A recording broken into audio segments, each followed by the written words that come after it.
ど、治っててくれるといいんだけどな。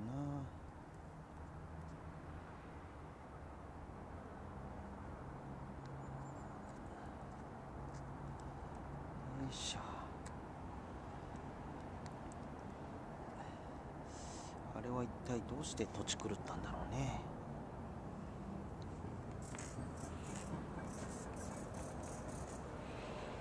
よいしょ。じゃあ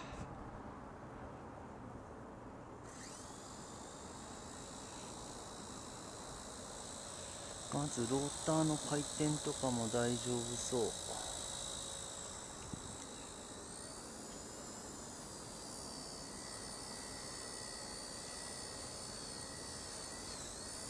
大丈夫だね。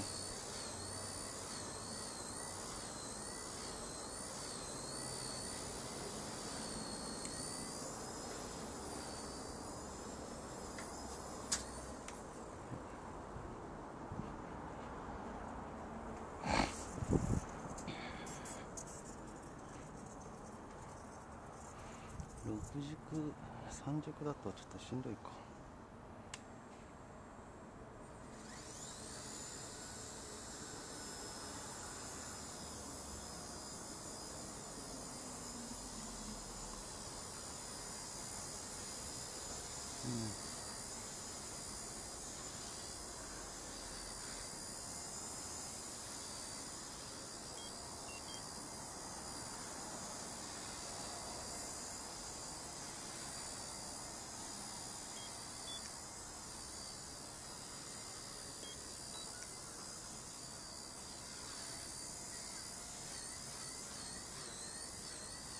大丈夫そうだね。